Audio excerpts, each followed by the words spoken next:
Alright, welcome back to Driveway. Today we are going to tackle putting some seats in. And of course, can't have seats without a harness.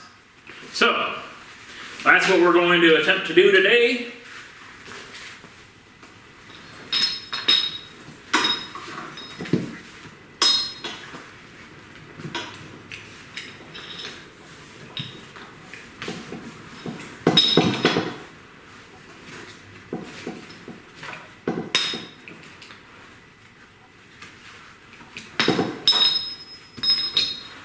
And it'll look a little something like that. So stick around and let's get installing.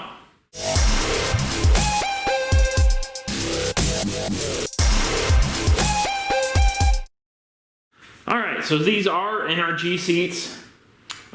This one over here has been our mock-up seat for the last year and a half maybe, that we've been throwing in and out of the car and getting it full of dust. So I just vacuumed it off and it looks pretty similar to the other one, so dust did not do it too much harm. And then we got these big, I believe they do say that they're SFI approved, although I don't necessarily see any like SFI in the box, so they might have mislabeled. But they do set you up with seat belts. This guy looks like he's missing the sticker. There's supposed to be a little sticker that goes on there.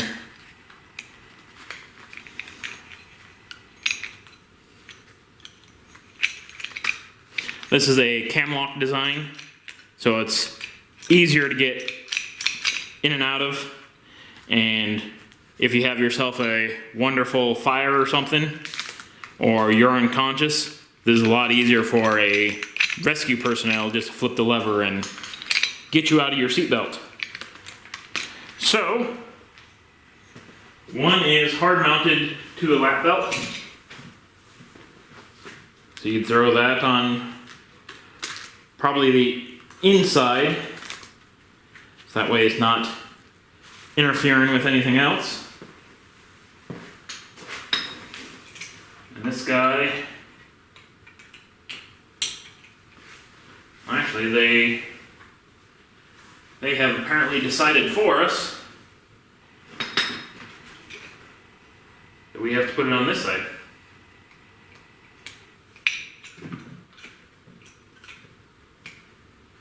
Wonder if there's a way to change that. But anyways, those lock in there.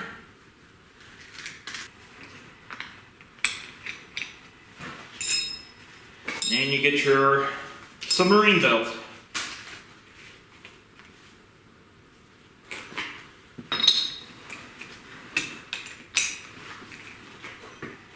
And there you are.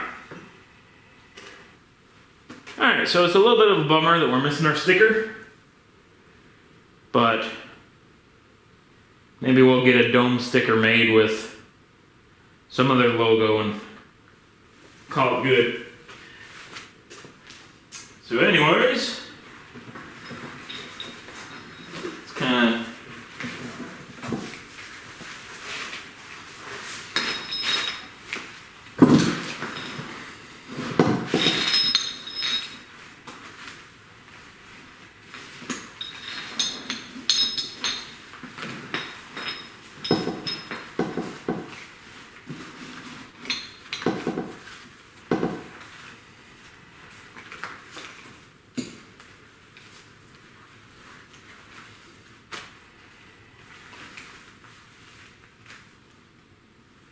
be something along the lines of that. Alright, well, that's at least a starting point.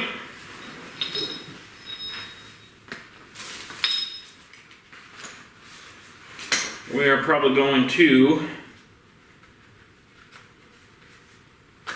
undo this, because the shoulder belts won't have this seat belt bolt.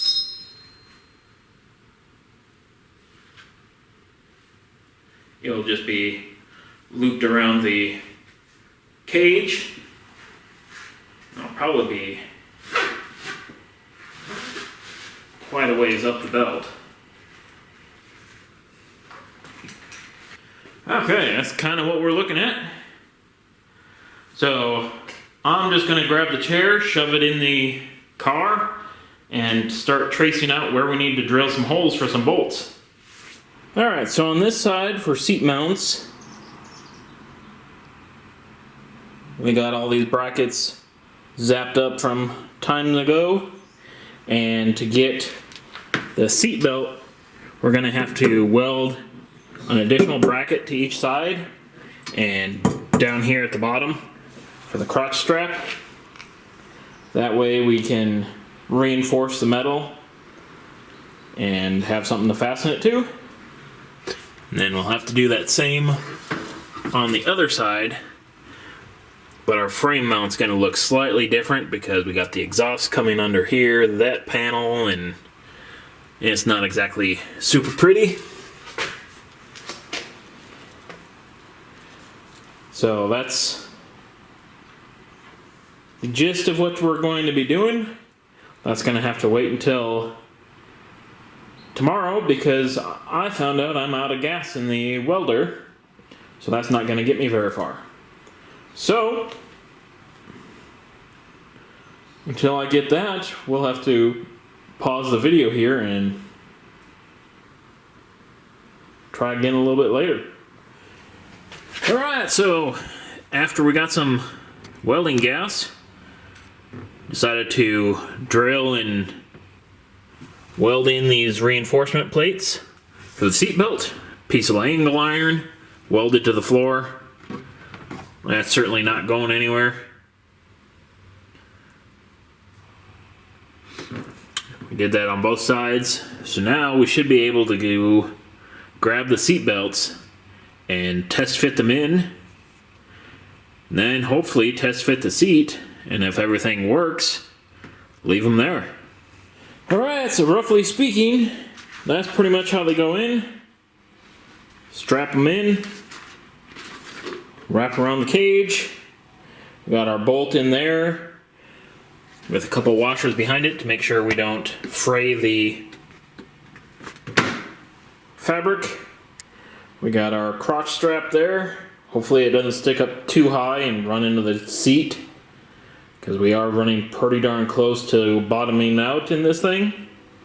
So I'm just going to have to grab the seat, weasel everything in there, and hopefully it all fits. Probably will fit with a couple swear words too. Alright, well, it seems like the whole harness and everything works. Got it all buckled up. Definitely not going anywhere. So with it all strapped in, I can still be a little bit of a reach for the e-brake, but it's not like I'm planning on drifting and ripping the e-brake all the time. So that'll be decent enough. Could always adjust the adjuster and bring it a little bit closer if I need it to be.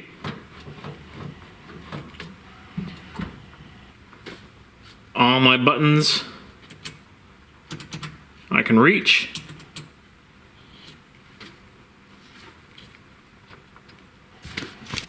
So I think we're pretty good. Now I'm gonna have to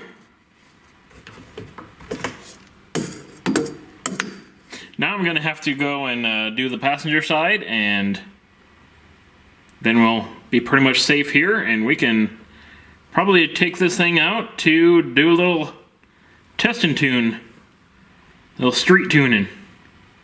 So that'll be kind of nice to do, and we'll see what we need from there, aside from a windshield. Yay. Alright, well, all the seats are done, thrown in, all fastened down.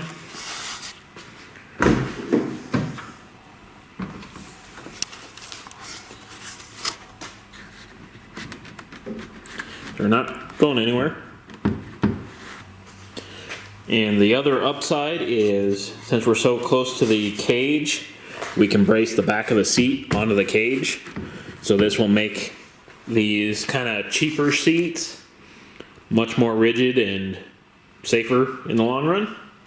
So that will be good there. We got her all rigged up. So next step will probably just be throwing that little firewall panel in, and everything will pretty much be sealed up and ready to go.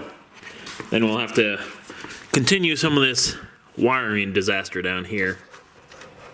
We've got a couple of these wires. These are the outputs. So we need to use one of these for our boost controller. And then we've got another set here that goes to these switches up on the dash, and they control the relays in the rear. So the orange one is for the second fuel pump, and then we'll have these other three just for whatever random things. Let's see, there's an input. Yes, here's the input one. We're going to probably use one of these switches for a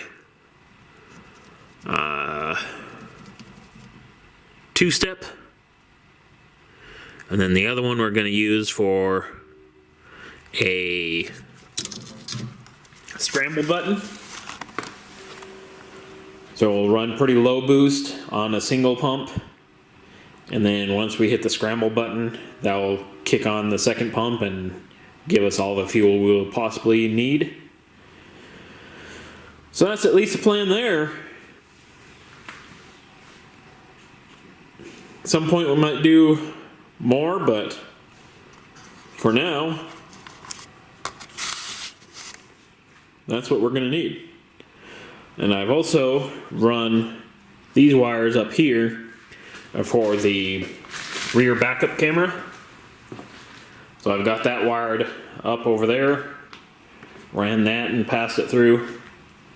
So we are sitting at a really good point. I'll have to grab the laptop and turn those inputs and outputs, program them in there so I can actually utilize them. Because I don't necessarily want to put power through something that's expecting a ground signal or something like that. So that'd be kind of dumb. Just want to make sure I got that all taken care of. But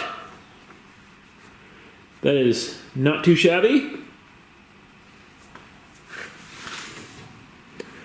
That's going to just pretty much do it for us today.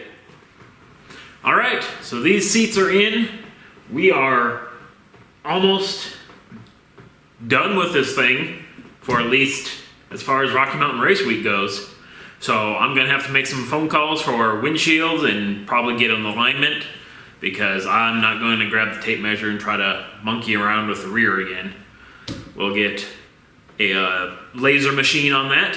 So thanks again for stopping by and watching. Hopefully you're subscribed or should subscribe, one of those two. And we'll get back to this here in a couple days. So yeah, see you later.